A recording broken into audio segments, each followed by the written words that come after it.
So you work in a shop where everything's going more or less okay, work is getting out the door, but things are still being done the way they were 30 years ago.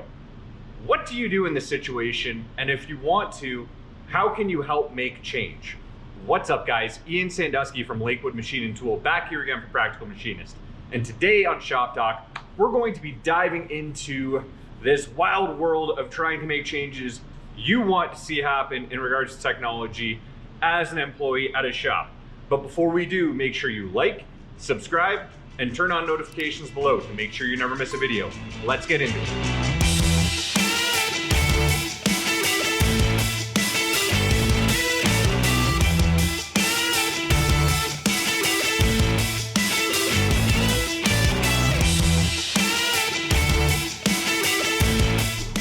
Okay guys, so as promised today, we're gonna be talking about something I have seen, heard, and experienced many times over the years. And that is something that someone also came on the Practical Machinist forums asking a question about. They kind of have this exact same scenario on their hands. And I thought it was a very good opportunity to touch on this, with a bit of a real world situation. So to quickly summarize what the poster said, they came to the Practical Machinist forums saying that they have just started at a shop. So this is not a shop where they've been working for 20 years. The way they pitched it, it kind of sounded like this was a fairly new situation. And they said this shop has good technology, so they have good software, they have good tooling, they have good machines. This is a shop where they have invested in good stuff to make good parts. That said, while some of the guys are, kind of eager and excited to try new things and make things faster and do things better, there's a lot of programs and things he's, the way things are done where he sees they're really outdated. So, there's programs that could be way faster than they are right now, or things that can be optimized, or, suggestions that they think they can make to make the shop better. And he's wondering how to implement these kind of things he would like to see happen without ruffling any feathers and without, getting anybody angry at him coming in and saying these kind of things. But, he wanted the advice from people who had been in this scenario before to see what they thought. The forum had some great suggestions, but first, just to touch on my own experience with it. This company here, Lakewood Machine Tool, my old man started it in 1988, so we've been here for 35 years now. And because of that, this is something I have seen a lot. Back in the 90s, we used to be a tool and die shop when we opened, strictly tool and die. I've said it before, we had 10 guys at 10 manual mills, and that was what we did. We were one of the first ones in our little area to bring in CNC technology. So, we have a 1994 Haas VF3 over there that we bought brand new in 94. And we still have it, but we really were, when you see the way some things were being done back then, and I still see some of the programs and fixtures that we have from then, not that we use them now, but really it was a matter of doing the best with what we could.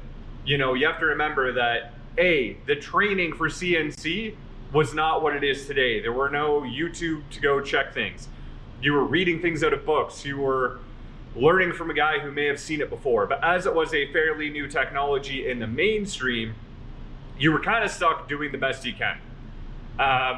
We were working with machines that were loaded with floppy disks. So the program had to be very small. So there were no fancy moves. Mastercam, which we were using at the time, didn't even have dynamic tool paths. The computing power wasn't there. Since we were a manual shop, we were using a lot of high-speed steel tooling at the time. I think we were using insertable tooling that was made for manuals in CNCs, and none of this is a criticism of the way things were being done. It was the best way people knew how to do things at this shop at the time. And while I certainly wasn't the one who came in and said, yeah, we have to change things over, because I didn't know any different, and there were a lot of very intelligent machinists here that, figured it out. This is not saying I did this myself, by all means. But it did take a long time for us to come around on certain things. One scenario I think I've said a million times here before, but it always sticks with me, the issue of tooling. Everything was programmed with a 5/8 end mill because for some reason that's how we did it, unless you needed something smaller. Switching that to a 1/2 inch or a 3/4 has saved us a lot of time and money over the years. In other words, there's a lot of things that even if you want to change and you're trying to change, it can take a change in mindset and opening your brain up to make those happen, essentially is what I'm saying. So if you're coming into a shop where, you're seeing things done a certain way, before you go, well, no one here knows what they're doing, blah, blah, blah. You have to step back a little bit and say, okay, this shop has been running this way for X amount of years. Maybe there's a reason for it, maybe not, but let's be a little gentle with it. So anyways, to go back to the forum, there were a lot of really good pieces of advice here. As I always say, the Practical Machinist forum has decades and decades of experience on there, from guys who have run shops in their 70s now. They've been running them since they were 20. There are guys who have, seen everything under the sun. So it's a great place to get advice. And this was definitely the case in this scenario. So the first piece of good advice I saw was, no matter how good you are, let's say for a moment that the person who came on with this post and wanted to make suggestions, and they're already kind of doing this because they're saying they don't want to ruffle feathers. But let's say that they are a brilliant machinist. I don't know how many years of experience they have. Let's say they've been machining for 20 years. They know what they're doing. They're a really, really smart machinist. They have a lot of talent. No matter how good they are, when they come in, if you want to start making suggestions and you want people to take you seriously and not get offended, the first thing you need to do is be humble. If you walk into a shop, no matter how talented you are, like you are God's gift to machining and everyone else doesn't know anything, it doesn't matter how smart you are. Yeah, you might make some changes. It's not going to go as smoothly as you could hope. It's not going to be effective, and you're probably not going to get along with any of your coworkers. To some people that's not important. To a lot of us that is. Especially if you are a new person, you want to go to work, you want to enjoy going there. You don't want to have friction in your daily life. You probably want to be humble. So the big thing you need to do is not go and start talking down to people. Don't walk up to a program and say, who programmed this? This is hilarious. Because the guy who's running it may be the guy who programmed it.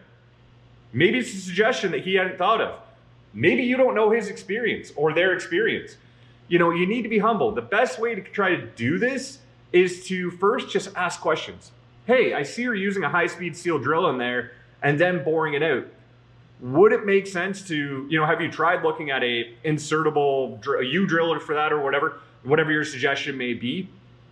Because if you go in and you just say, you shouldn't be doing that, you should be using this, you may not understand the reason that is happening. No matter how good you are, and you say, why are you using high-speed steel and carbide instead of carbide? You have to be using carbide.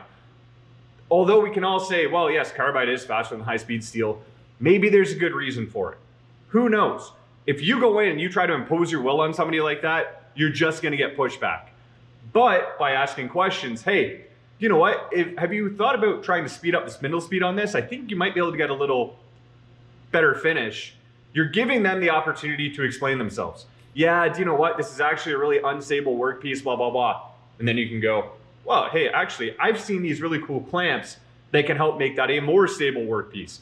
And then you can get the conversation going and you're working together to try to solve the problems and get the, suggestions you want implemented out there. So that's the first thing, in my opinion, that you should do. Really be careful about the way you approach things, because the last thing you want to do, and I understand, guys, that some people will say, well, if they don't know what they're doing, too bad. I'm going to show them what's up. And you know what? Good luck. Good luck. Some people have great success with that. I don't. But that's my first suggestion that I saw on the forums there that I thought was good. The next piece of good advice I saw on there, if you have suggestions that you want to get implemented, is baby steps.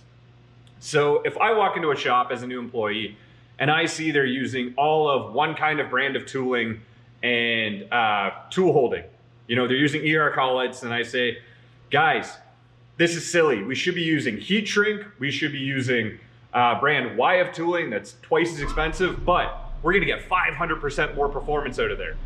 Even if you're correct and they are going to get 500% more performance out of it, you're suggesting a change this big when you've been there for 3 months. You're suggesting they spend $150,000 to retool, to bring in a heat shrink, to get all the heat shrink tooling, to reprogram everything. That's a huge suggestion to make. Someone could walk into my shop today and say, hey, you're running brand X of machines. If you ran brand Y, you'd make a lot more money. Yeah, but also replacing all my machines with brand Y is gonna cost me $5 million that I don't have. Making baby step suggestions is always a better way to be taken seriously. So instead of saying, hey, we want to use brand Y of tooling and I think we should use X kind of tool holding, if you say, hey, for this one job, I really have good experience with this brand I like. I've used them at other shops, I really like them. Do you mind bringing in a couple of, 3 pieces of these end mills so we can give them a shot on this job? I think you're gonna like the results. That's a way more palatable suggestion. Remember, at the end of the day, it's not your shop. You have to make suggestions and hope people take them. But if you kind of guide them into it and help them make the decision, it can really help. Because then they may see, hey, listen, we actually got 500% more performance out of that one job. They may be climbing all over themselves to spend that $150,000. You have to show them through these baby steps what your idea is so that they can evaluate it. Hey, we should reprogram all our machines to use this kind of tool path. Well, that may be a 3-week endeavor to go through and change all the programs. And 3 weeks times X amount per salary per hour, that's a lot of money. But if you say, hey, can I reprogram this one program? And you show them, hey, this is how it works, you're gonna be taken a lot more seriously. And you know what? People are really gonna be looking at your suggestions after that to try to make things better. That's how you build a reputation at a shop. Most scenarios I hear where people are getting a lot of pushback, it's because they come in and they want to make big sweeping changes all at once. And as a guy who may have just been hired to be a programmer or a machinist, you're going to butt up against management, you're going to butt up against ownership. You have to be political no matter where you are on the food chain. That's kind of where we're getting at here. Lastly, and this was echoed a few times in there, and I'm inclined to agree, and that's if you're at a place and you have suggestions, they're not being taken seriously, and you're unhappy with it, as much as we kind of, some guys love job hopping, some guys say job hopping is the worst thing you can do as an employee. At the end of the day, if you're at a place where you really like optimizing programs and the company you work for doesn't value that, they just want parts out the door, they don't care about shaving 10 seconds off a program, and that's the kind of stuff you want to do or you find valuable, there's probably another shop out there that's gonna fall all over themselves to hire you for that role. If you're at a job shop or a prototype shop and they don't really care, if it's a 10-hour program, if you're shaving 20 seconds off it, it's probably not a good fit. If you're at a huge production shop and you can save them 15 seconds per cycle, that may be, you might get a huge bonus that year. There's a lid for every pot. And if you're in a place where, there's just not good chemistry between the kind of things you like to do and the suggestions you want to make and the things you find important, it's always worth looking to see maybe there is another place that does. Because, there's a lot of different kinds of shops out there. There's a lot of places that do all different kinds of work. You may be really good at what you do and it may just not be suited for the shop you're at. Simple as that. You may be the most valuable employee at another shop, while here you feel like you're pulling teeth every day going to work. So it's something to think about. In any case, guys, I'd like to know in the comments below, how do you deal with the situation? How do you help make your suggestions implemented?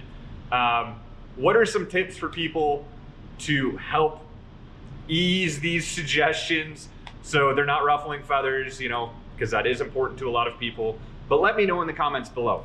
And as always, make sure you like, subscribe, and turn on notifications below to make sure you never miss a video. Thank you very much for watching, guys. You take care.